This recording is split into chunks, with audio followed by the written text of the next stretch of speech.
What will you do if the system tried to take your children away and give them to a drug dealer? Today, we are breaking down Tyler Perry's Daddy's Little Girls, a story about a hardworking man who refused to give up on his kids no matter what it cost him. Let's get into it.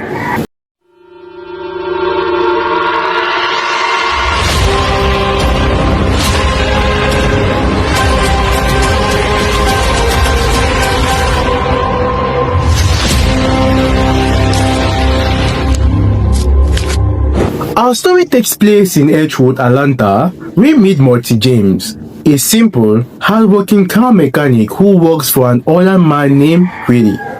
Monty is well loved in his neighborhood and everyone respects him. But life is not easy for this man. Monty has 3 young daughters, Serial, Lauren, and China, and they are everything to him. But right now, the girls are living with their grandmother Kate because Monty doesn't have enough money to take care of them full time. But he visits them every chance he gets and sends money whenever he can. He is a devoted father doing his best. Monty's ex-wife Jennifer is a whole different story.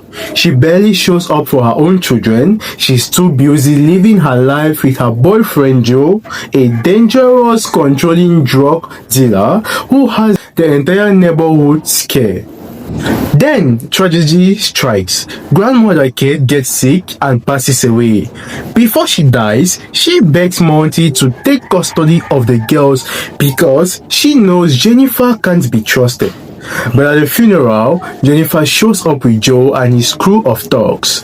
She tries to snatch the girls right there at the funeral, but Monty steps in and stops her. But Jennifer makes it clear she's going to court to get full custody of those children.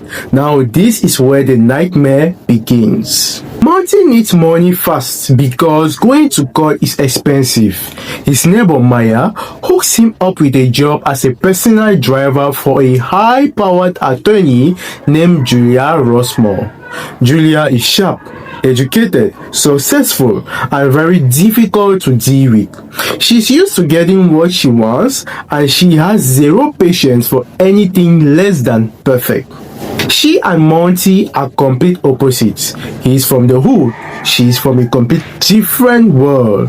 One night, while driving Julia home from a blind date, Monty gets a phone call. His daughters were in a house fire. Without even explaining himself, he rushes to the hospital and leaves Julia stranded. She fires him on the spot. When Monty gets to the hospital, he finds out that the fire started because his older daughter Sierra accidentally lit something and the girls were home alone with no adult watching them. Then comes the social services who steps in and immediately gives temporary custody to Jennifer. And things get dark fast. Jennifer and Joe are terrible guardians. They yell at their girls, neglect them, abuse them, and the worst part is that they start forcing 12-year-old Sierra to sell drugs at school, threatening to hurt Monty if she refuses. These little girls are living in a nightmare. Now, Monty goes back to Julia to ask for legal help, but Julia takes one look at him, a mechanic from a poor neighborhood, and assumes the worst. She thinks he just wants the girls so he can collect government money. She sends him away, so Monty walks into court alone with no lawyer, trying to represent himself. He stands up in front of the judge and tells the truth that his daughters are living with a drug dealer, but he doesn't know how to argue it properly, so he's losing. That's when fate steps in.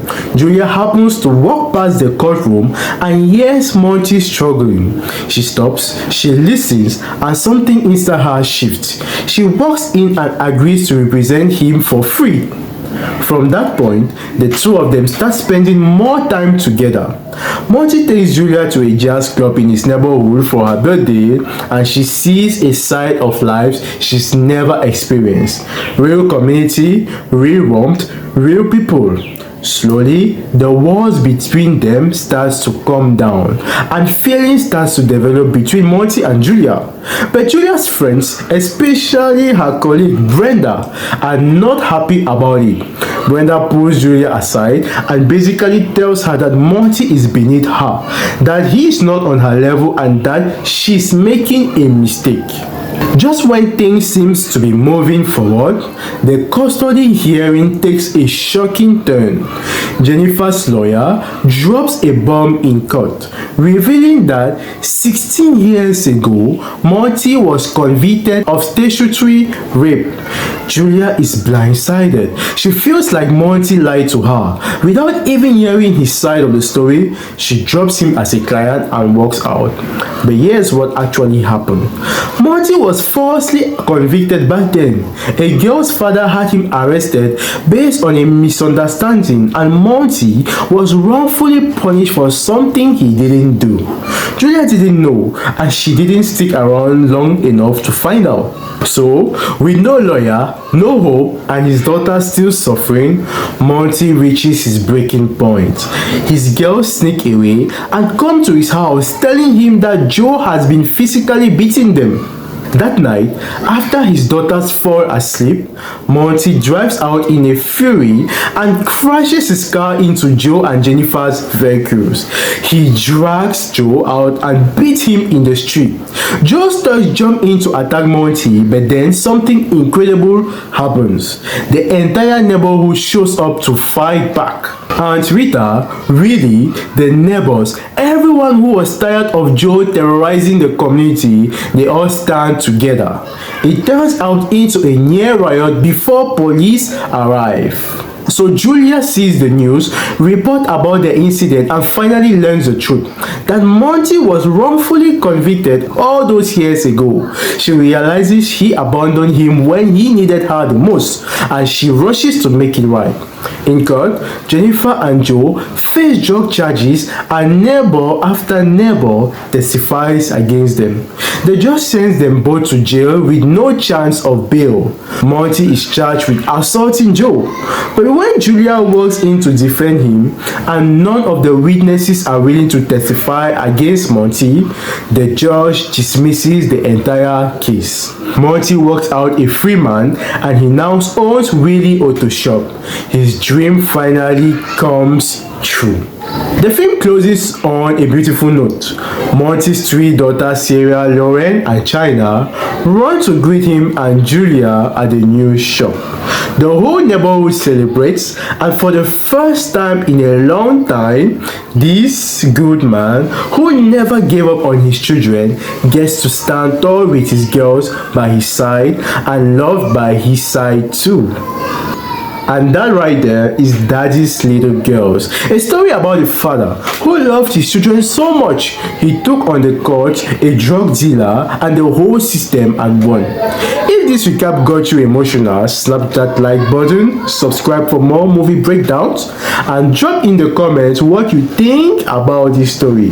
I'll see you in the next one. Ciao.